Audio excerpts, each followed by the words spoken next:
ज्योति मौर्य गलत है। तुम ऑलरेडी एसडीएम हो यार, 50 लाख रुपए का काहे का लालच दिखा रही हो? तुमको क्या दुख पड़ी हुई है इतना? 90% पुरुष बर्दाश्त नहीं करते सकते इस चीज को कि महिला उनसे आगे जाए। क्या आप किसी दूसरे अधिकारी से आई लव यू कर रही हैं, ये क्या है? एसडीएम को किन किन गालियों से संबोधन किया गया होगा जब वो आगे बढ़ी होगी, तो वो दर्द किसी को दिखा नहीं होगा। लेकिन आप ये कैसे कह सकते हैं कि ज्योति मौर्य जो है एसडीएम, उनको प्रताड़ित किया जाता रहा? सवाल तो ये खड़ा होता है। आज जो एसडीएम है वो चाय नहीं दे सकती, नौकर घर में सर्व करेगा।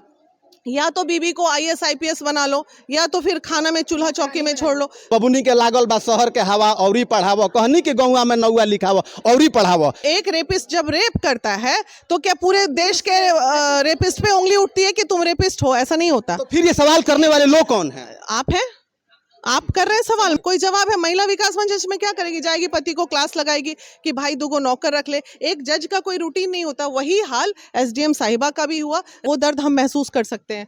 वो पति आज देखिए, उसमें है कुछ नहीं, दोनों मियाँ बीवी में ईगो की लड़ाई हुई और ईगो का लड़ाई इतना बड़ा स्वरूप ले लिया कि आज वो आक्रोशित होकर मीडिया के सामने आके अपने वक्तव्य को रख रही है। और कुछ नहीं है इसके अंदर। 90% पुरुष बर्दाश्त नहीं करते सकते इस चीज को कि महिला उनसे आगे जाए। 90 में 10% ऐसे होते हैं जो बर्दाश्त करते हैं। मैं ये जानती हूँ क्योंकि मैं भी भुक्तभोगी हूँ, और बहुत सारी महिलाओं को मैंने देखा कि वो भुक्तभोगी करते कुछ नहीं है, बस खाना टाइम पे नहीं मिला। ये अरे जो एसडीएम है वो चाय नहीं दे सकती, नौकर घर में सर्व करेगा।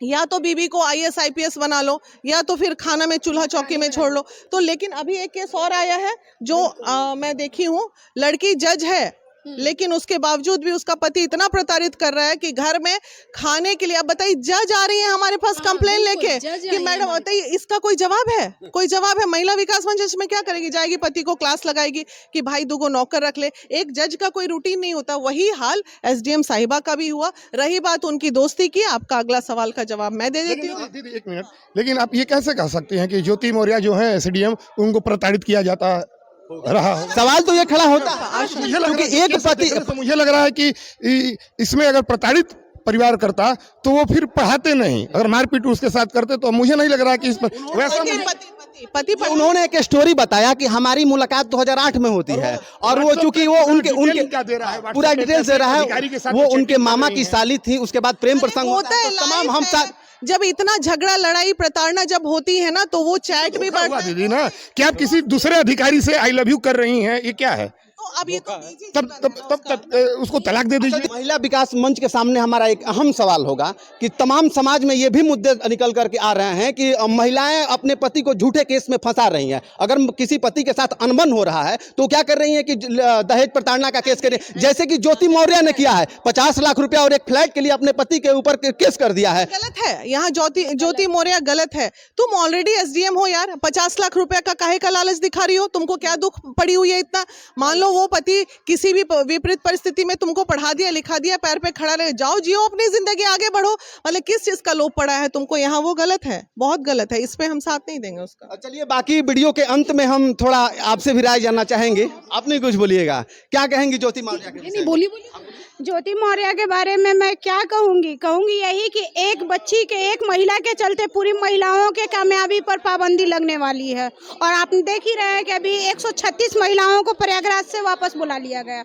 परंतु आप लोगों से एक यह भी मैं विनम्र आग्रह करूंगी कि जिस तरह ज्योति मौर्य के क्रियाकलाप को आप लोग उजागर कर रहे हैं, उसी तरह से एक आईएएस अफसर भी अपने पति के सेवा के लिए अपनी नौकरी को रिजाइन मार के घर आ गई थी। तो क्या उसके मैटर पे आप लोगों ने हाईलाइटेड क्यों नहीं किया था? वहां भी आपको हाईलाइटेड करना चाहिए था।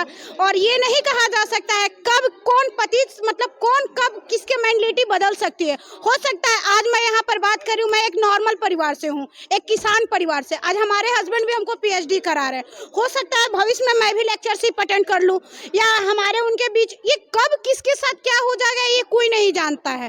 क्योंकि केवल कर्म करना चाहिए, फल की प्राप्ति की चिंता छोड़ दीजिए।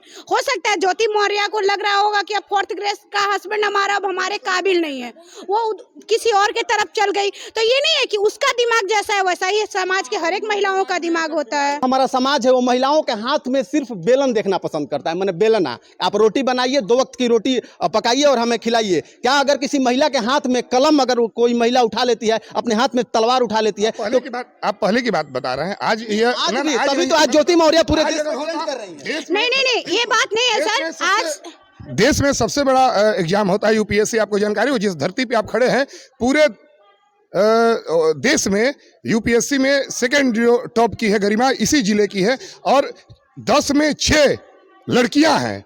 तो आप ये नहीं, या कोई भी एग्जाम आप देख लीजिए कि उसमें लड़कियां बेहतर करी हैं। आप आज जो पहले जो आम परिवार के लोग भी होते थे, तो लड़कियों के लिए पहले शादी के लिए पैसा इकट्ठा करते थे। आज धारणा बदल गई। अब आज वो पैसा इकट्ठा पढ़ाई के लिए कर रहे हैं। ये एक बदलाव हुआ है। बेशक बदलाव हुआ है, लेकिन एक सवाल तो समाज के ऊपर खड़ा उठता है भैया कि मनोज तिवारी ने बहुत पहले गाना गाया था कि बबुनी के लागल बा शहर के हवा औरी पढ़ावा, कहनी के गौवा में नौआ लिखावा औरी पढ़ावा। वो तमाम कई वर्ष पहले वो गाना गा चुके थे, लेकिन आज वो गाना ट्रेंडिंग में चल रहा है। तो कहीं ना कहीं समाज के लोग ही तो ट्रेंडिंग में कर रहे हैं। वो एक राष्ट्रवादी पार्टी के सांसद भी हैं, युवाओं के प्रेरणा के स्रोत हैं, और वो ऐसा गाना अगर गा रहे हैं तो मुझे लग रहा है कि उनकी पार्टी का ये विचार नहीं होगा। वो कहीं से आप महिलाओं को गांव में रहने के लिए नहीं कह सकते कि आप गांव में रह के और पढ़ाई कीजिए, आप शहर में जाके पढ़ाई ना, ये कहीं ना कहीं महिलाओं को रोकने की परंपरा।